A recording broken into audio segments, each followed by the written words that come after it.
This is our little temporary goat hut and their area that they're locked in at night. And that big mound is a fire ant hill. We think it's dead. We're not sure. We've got several that we need to get rid of.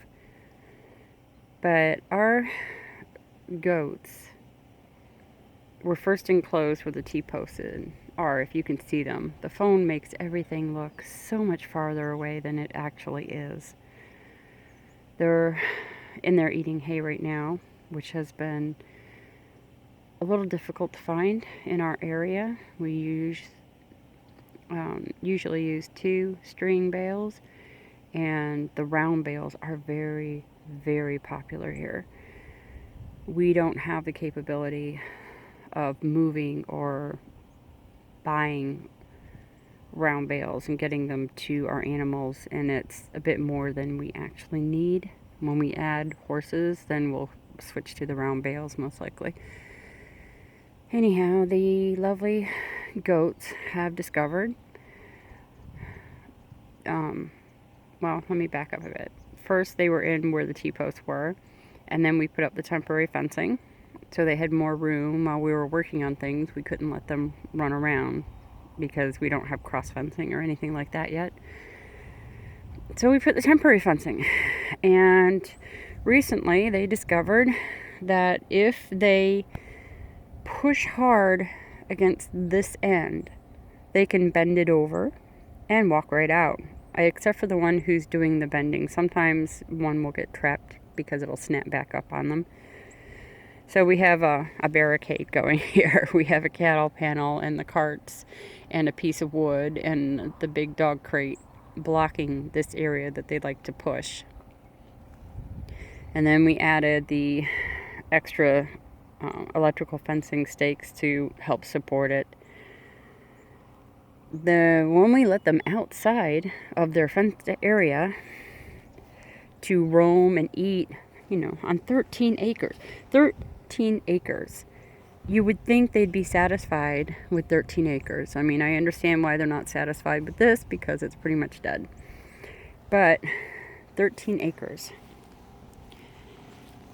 The sheep are fine with the 13 acres. They're fine in their enclosed area. As long as they have grass to nibble on and water and hay and their minerals, they're good to go.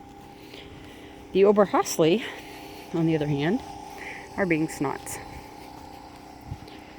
We let them out, and they were great for a couple weeks. And then the 2 stunted goats, the 2 little kids who were born at super tiny, and they really haven't grown. I think they're smaller than mini Obers. They discovered they could walk over to the neighbor's barbed wire. Our neighbor hired someone to put this barbed wire fencing up, and they didn't put a bottom wire down near the ground. So the kids discovered after a couple of weeks they could just walk right under that. 3 days ago, the adults figured out they could army crawl under that. Now, if you've never seen a goat army crawl, it is kind of amusing. However, our neighbor has cattle. It's just cattle. There's no home or anything on here. And one of the cattle is an adult bull, and there's a bull calf as well. Not what I want the goats getting into. We also had the dogs get under this fencing, and they were chasing the cattle. Around here, that's a shooting offense. So they are not allowed to run free until we get something up to block them. So, what we're doing today is... Oh, car passing by.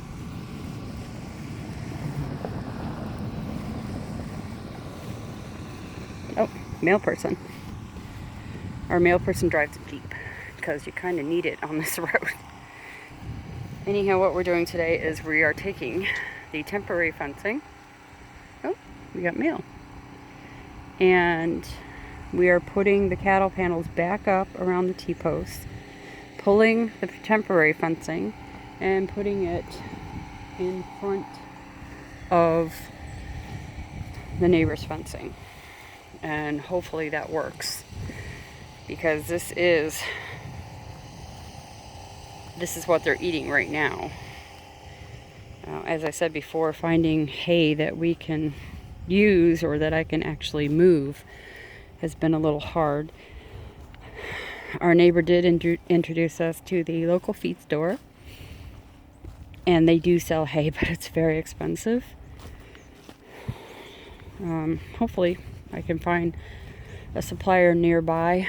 The closest I found is an hour away, and since I don't have the trailer, I can't load up on it. I can only get 4 to 6 bales at a time in the Tahoe. Anyhow, let's see. And I'm saying anyhow a lot again, aren't I? But we'll see. We'll see what they're all... We'll see if we can get them blocked, is what I'm hoping. They're just too smart for their own good sometimes.